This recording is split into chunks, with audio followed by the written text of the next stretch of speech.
इस योग सूत्र के सत्संग में, ज्ञान ध्यान में आप सभी का स्वागत है। जैसे ही आप शांत चित्त से सुन, ताकि साधक मित्रों को एक बैठ जाए बात कि हाँ, मैं चित्त हूँ, मैं चेतना हूँ, दिव्य चैतन्यमय हूँ। कीट भ्रमर उसे कहते हैं। जिस तरह से भौरा है, वो कीटक के आसपास घूमता रहता है, घूमता रहता है, घूमता रहता है।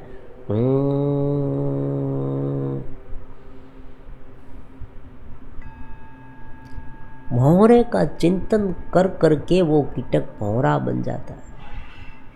इसे कीट भ्रमर न्याय कहते हैं। ब्रह्म का चिंतन करते करते हम ब्रह्म बन जाते हैं। परमात्मा का चिंतन करते करते हम परम तत्व रूप हो जाते हैं, जो हम हैं। अगर भीतर नहीं है, स्वामी विवेकानंद ने जो अपने प्रवचन में शिकागो में यही बात कही थी कि बाकी जो धर्म है उसमें ये समझाया गया है कि हम पापी हैं और हमें परमात्मा के पास जाना है। हमारे सनातन में, उपनिषद के इस धर्म में, इस अध्यात्म में, इस मार्ग में, दिव्यतम मार्ग में ये समझाया गया है कि हम दिव्य हैं, लेकिन ज्ञानवशात बाहर का, ये जो बाहर का है ना, केवल ऊपर ऊपर का आवरण है, वो ज्ञान का है। इसलिए हम ऐसे हो गए हैं। तो क्या करना है? कुछ नहीं करना, बाहर का हटाना है। भीतर तो है, वही है। ये बाहर से लाना है ऐसी बात नहीं है, बाहर को हटाना है ऐसी बात है। हमें चेतना बाहर से नहीं लानी। भगवान बाहर है ऐसी बात है ही नहीं। भगवान भीतर है। परमात्मा ने भगवत गीता में भी कहा कि सबसे पहले तुम्हारे भीतर देख, फिर यही जो भीतर तुम देखने का जो प्रयास करते हो। देखो, परमात्मा को जैसे हम भीतर देखने का प्रयास करेंगे ना, अलग अलग प्रकार की वृत्तियाँ हमें रोकेगी। अगर बाहर देखने का प्रयास करेंगे तो क्या होगा?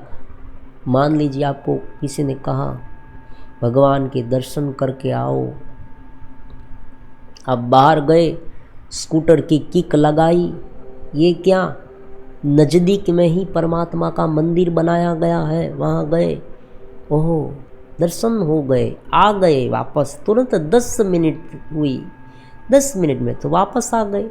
भगवान कहते हैं भगवद गीता में, ये इस तरह से नहीं चलेगा, तुम्हें भीतर दर्शन करना होगा।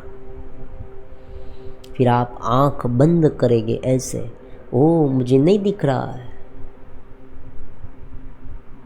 ये नहीं दिख रहा है, उसे देखने के लिए आपको बाहर के जो बंधन है उसे तोड़ने होंगे, उसे छोड़ने होंगे, उनसे ऊपर उठना होगा।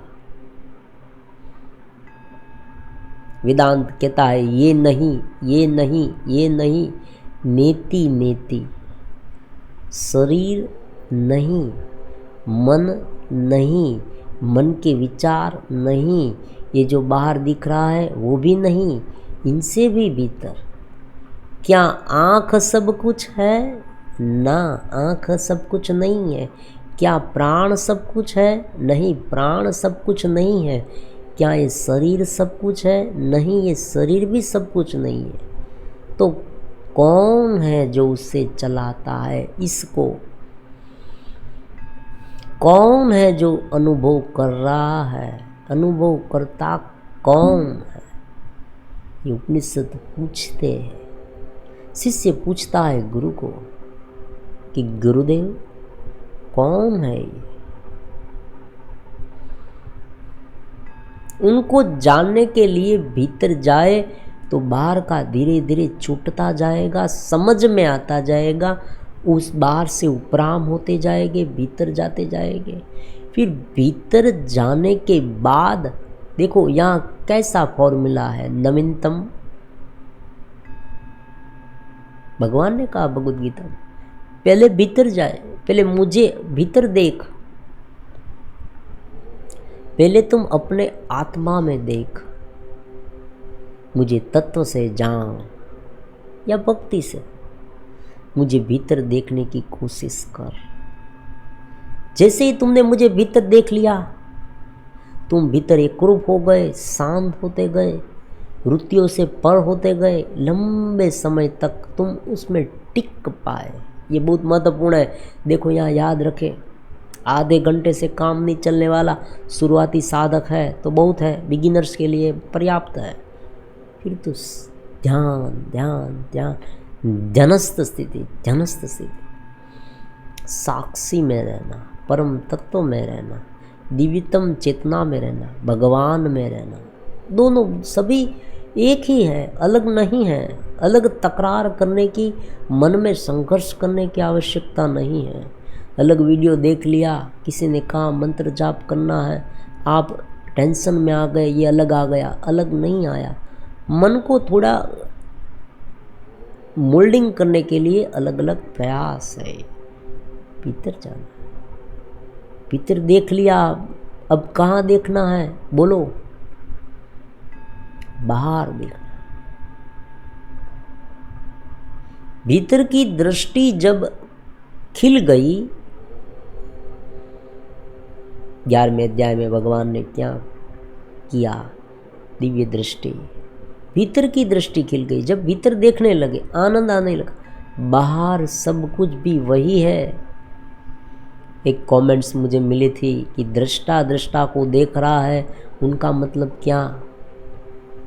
कल ही की बात है, कमेंट्स मिली थी कि वो समझाने की कृपा करें। दृष्टा ही बाहर है।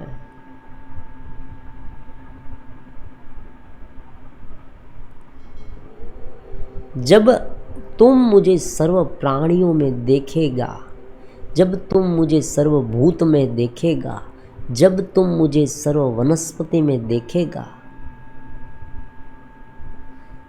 उसे सार्वत्रिक ब्रह्म दर्शन कहते हैं। निर्वैर, परमात्मा कहते हैं निर्वैर।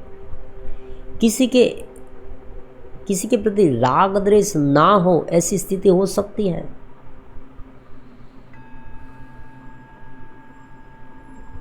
चेत स्थिति में ही ये संभव है। ये बहुत नवीन बात है।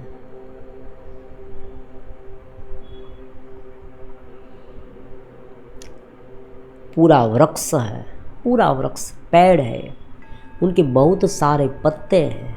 उस पत्ते में से एक पत्ते में ही मन को लगाते रहेंगे तो उसे आसक्ति कहा जाता है।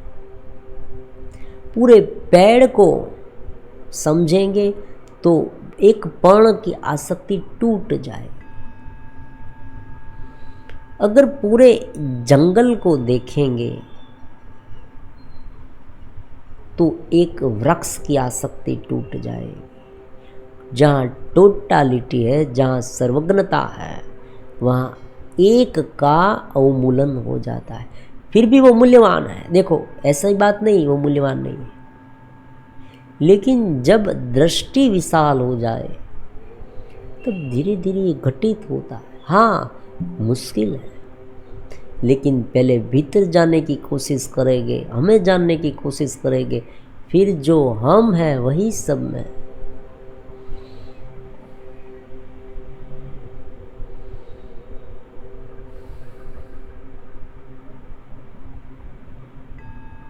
जो वृक्ष में है वो भी परमात्मा है, जीव में, जंतु में, पशु में, पक्षी में, नदी में, पर्वत में, जहाँ मेरी नज़र जाती है वहाँ आप ही दिखाई देते हैं। ये कब होगा? संतृप्त भाव से होगा। फिर क्या होगा? जो जो कर्म करते हैं ना, नियमित नित्य कर्म जो सहज है, जो विषय है, उनके प्रति भी इतना द्वेष नहीं रहेगा, राग भी नहीं रहेगा, सहजता आएगी। पानी पीते पीते भी आनंद आने लगेगा। ये बहुत रहस्य, रसास्वाद, जो भीतर का आनंद मिलने लगा ना। शुरुआत में क्या होता है? वैराग्य है।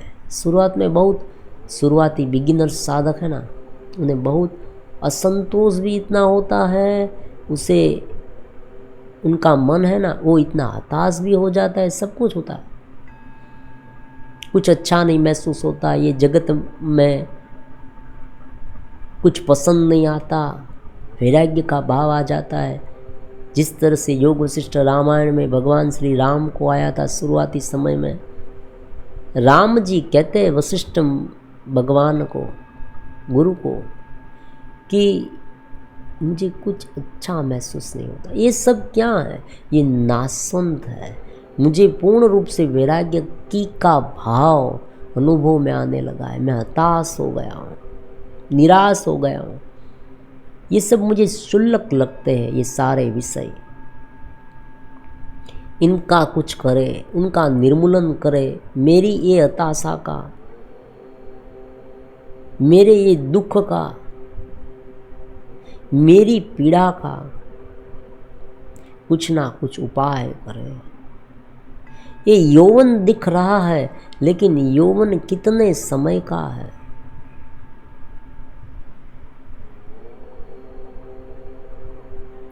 जो जो आसक्ति के विषय है, जो जो मुझे ज़्यादा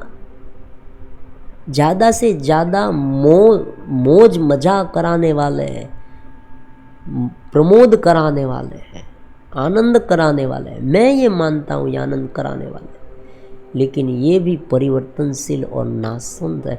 कब वो छूट जाएंगे, कब वो टूट जाएंगे, बिखर जाएंगे, ये भी पता नहीं है। और मुझे मेरा भी पता नहीं कि मेरा अंत में तो क्या होगा।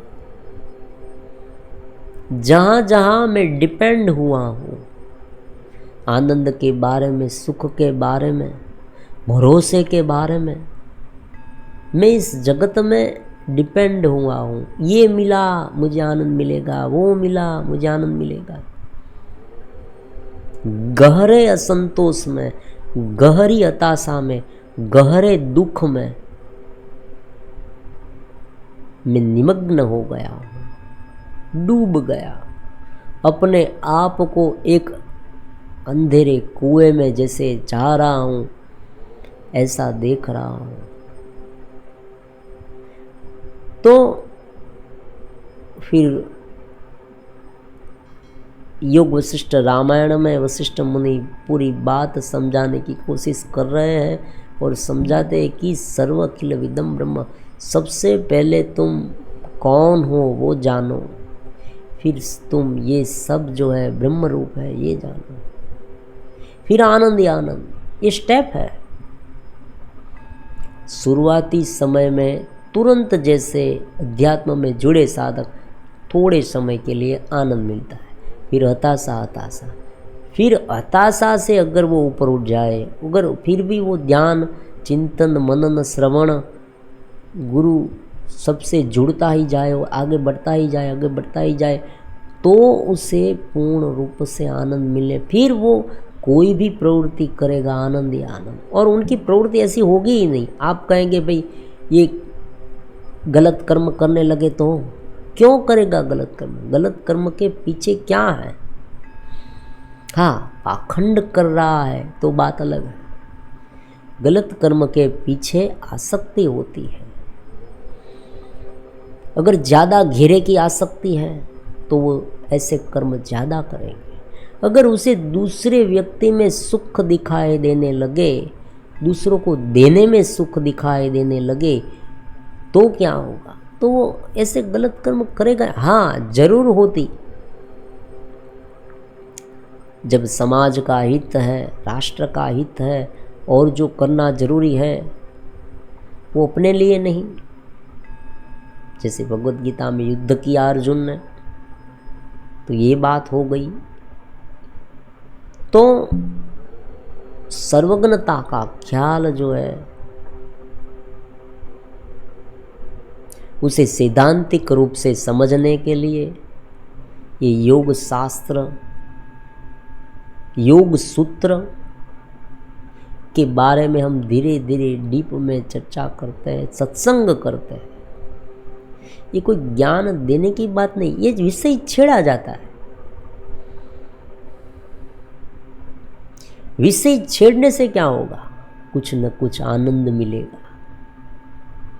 ये बहता प्रवाह है, अनंत धारा है बहती। उस अनंत धारा को थोड़ा सा आप रोकेंगे तो आपको उनका आनंद मिलेगा। इस बहती धारा में बहना है।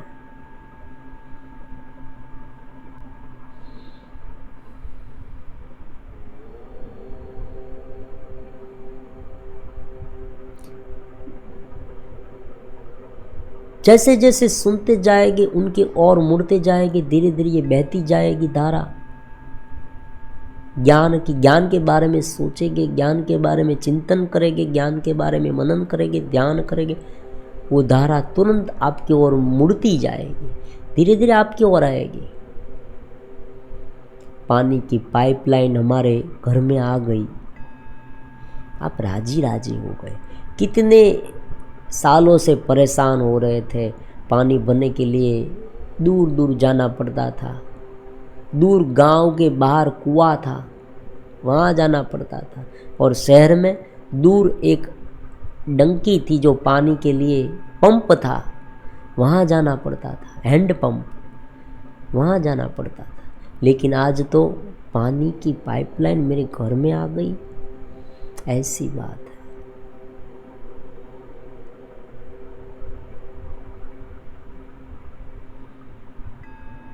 भीतर से अगर चेतना बाहर प्रकट होने लगे और हम उनमें एकरूप हो जाए तो बाहर का सब कुछ सहज और आनंदित लगने लगेगा। जगत की अलग अलग प्रकार की जो परेशानी है, जो कार्य है, हम सब जानते हैं। ये अत्यंत कठिन है,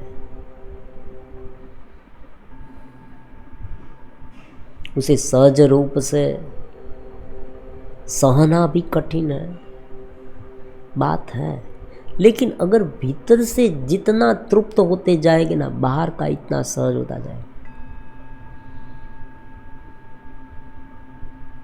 और इनसे ज़्यादा, इनसे श्रेष्ठ कोई दूसरा उपाय भी नहीं है, ये बात समझ लें। क्यों?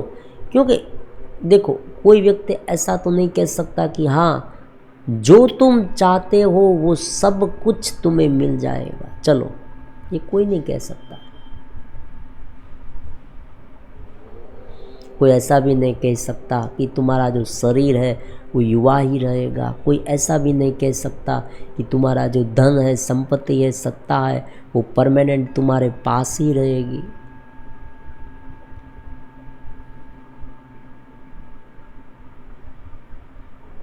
और चीज वस्तु मिलने के बाद तुम्हें पूर्ण रूप से आनंद ही मिलता रहेगा, ऐसा भी कोई नहीं कहेगा। वस्तु इकट्ठा करने के लिए प्रयास करेंगे, वस्तु इकट्ठी भी होगी, लेकिन उनमें से आनंद मिलेगा ही, वो कोई नहीं कह सकता।